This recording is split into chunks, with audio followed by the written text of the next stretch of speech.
Good Morning Business, le débat. Oui, parce que quand on regarde le niveau de déficit public qu'on a eu cette nuit pour 2024, ça donne envie d'aller se recoucher, ça fait très peur quand même. Il n'y a rien qui va. Recettes en baisse, dépenses des collectivités qui dérapent, charge de la dette monumentale. Est-ce qu'on peut continuer comme ça jusqu'au précipice, Nicolas ? Ça, c'est la vraie question. C'est la question de fin de chronique. Jusqu'où l'euro nous immunise, parce que nous sommes la France. Jusqu'où on peut avoir du bazar politique et des comptes publics qui partent en vrille parce qu'on a l'euro derrière nous. L'Istrus, est-ce que ça n'est qu'en Grande-Bretagne ou est-ce que ça peut s'exporter ? Je vous rappelle qu'en octobre, Fitch et Moody's vont s'exprimer sur la dette de la France. On s'en fout un peu des agences de notation. Je rappelle qu'elles ne sont pas payées pour noter les États.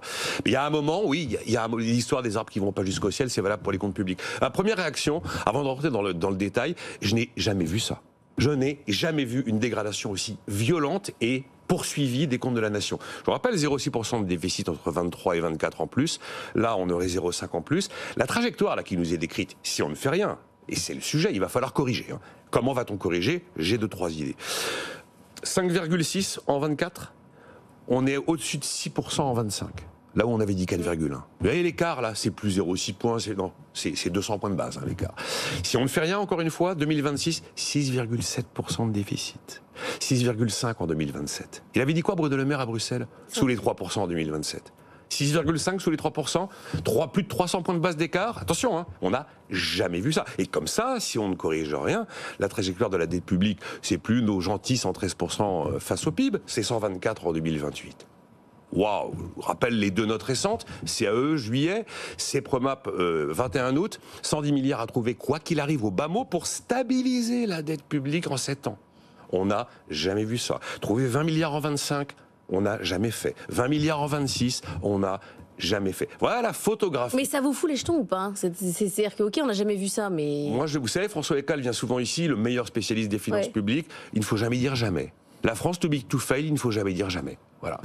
Je vais laisser Raphaël réagir parce qu'après corriger, et après c'est vous le donnerez sujet. des pistes. Alors, Raphaël. Après corriger, notamment il y a 4 infos intéressantes dans l'opinion ce matin. Mais je sais pas ce que Raphaël imagine par rapport à cette photographie. C'est une lourde tâche. Ah là là, je vais essayer d'être à la hauteur, ça va être très difficile. Alors Nicolas a très bien résumé la situation qui est parfaitement catastrophique. Oui. Effectivement, les dernières nouvelles sont pires que ce qu'on attendait. Déjà à 5,1% de déficit cette année, c'était pas un objectif très élevé, très joyeux ni très ambitieux. On est quand même les derniers de la classe en Europe.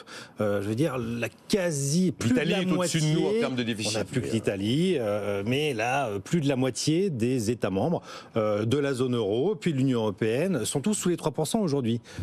Tout le monde a vécu la crise de la Covid. Tout le monde a fait le boulot. Tout le monde a fait le boulot pour redresser les finances publiques. Qu'est-ce qu'on voit, nous ? C'est que sous la couche et sous l'excuse des dépenses de crise, puis de relance et de protection face à la flambée de l'énergie, très bien, on a été protégé, mais est-ce que le consommateur ne paie pas ? Le contribuable finit par le payer un jour. Et donc, la facture de tous ces chèques attribués depuis 4 ans maintenant en France arrive aujourd'hui. Okay. On est très au-delà de toutes les limites et ça risque de coûter très cher. Alors faisons le boulot.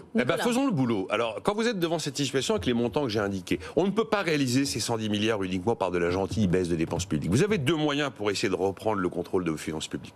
Vous avez la solution de dépenser moins.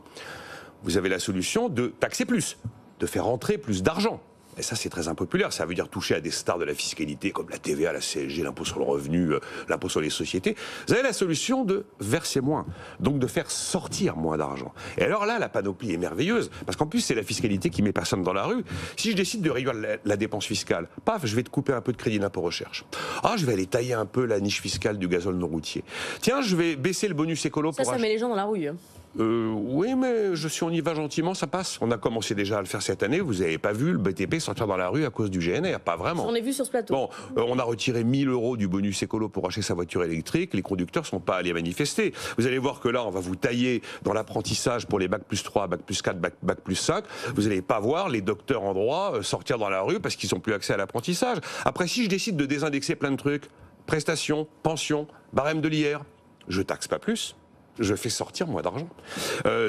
Si là, on peut considérer qu'on taxe plus. Enfin, Voilà, c'est ambigu. C'est pas vraiment une hausse d'impôt. Si je décide de réduire les allègements de cotisation au-delà de 2,5 SMIC, vous croyez que les gens qui sont à plus de 2,5 SMIC, ils vont s'émouvoir? Non, ils vont pas s'émouvoir plus que ça. Et puis après, je serre la ceinture de l'État-providence. Tiens, la réforme de l'assurance chômage, c'était quoi? La réforme des retraites, c'était quoi? Décider qu'on double les franchises médicales, qu'est-ce que c'est si c'est pas serrer la ceinture de l'État-providence? Vous avez vu les gens qui achètent des médicaments aller dans la rue parce qu'on leur a doublé la franchise médicale? Non.